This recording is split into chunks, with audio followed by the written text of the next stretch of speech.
ಹೊಡೆಯುವಂತ ಕೆಲಸ ಬಿಜೆಪಿ ಸರ್ಕಾರದವ್ರು ಮಾಡಿದ್ದಾರೆ. ಅದು ನಮ್ಮ ಕಾಂಗ್ರೆಸ್ ಪಕ್ಷ ಮುಂದೆ ಬಂದಾಗ ರೈತರ ಪ್ರತಿ ಒಂದು ಪದಾರ್ಥದ ಮೇಲೆ GST ಹೊತ್ತು ತೆರೆದು ಎಲ್ಲಾ ರೈತರ ಸಾಲ ಮನ್ನಾ ಮಾಡ್ತಾರೆ ನಮ್ಮ ಕಾಂಗ್ರೆಸ್ ಪಕ್ಷ. ಕಳೆದ ಸರ್ಕಾರ ನಮ್ಮ ಮನಮೋಹನ್ ಸಿಂಗ್ ಸಾಹೇಬ್ರ ಸರ್ಕಾರ ಒಂದಿದ್ದಾಗ ಸಾವಿರಾರು ಕೋಟಿ ರೈತರ ಸಾಲ ಮನ್ನಾ ಮಾಡಿದ್ರು. 72,000 ಕೋಟಿ ಸಾಲ ಮನ್ನಾ ಮಾಡಿದ್ರು.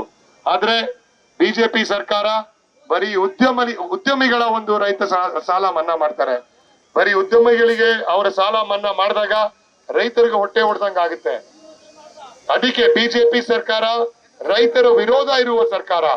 ನಾವು ರೈತರು ನಮ್ಮ ರಾಜ್ಯದ ಮತ್ತು ನಿಮ್ಮ ದೇಶದ ಬೆನ್ನೆಲುಬು ಆಗಿರ್ತಾರೆ.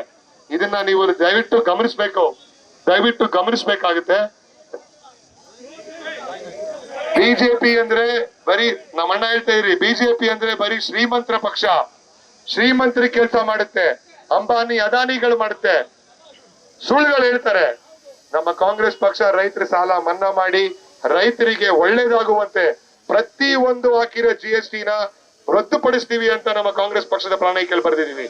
ಇದನ್ನೆಲ್ಲ ದಯವಿಟ್ಟು ನಮ್ಮ ರೈತ ಬಾಂಧವರಿಗೆ ಎಲ್ಲರಿಗೂ ತಿಳಿಸುವಂತ ಕೆಲಸ ನಾವು ಮಾಡ್ಬೇಕಾಗುತ್ತೆ ಇವತ್ತು. ನ್ಯೂಸ್ ಫಸ್ಟ್ ನಿರ್ಭೀತಿಯಿಂದ ನಿಮ್ಮ ಪರವಾಗಿ.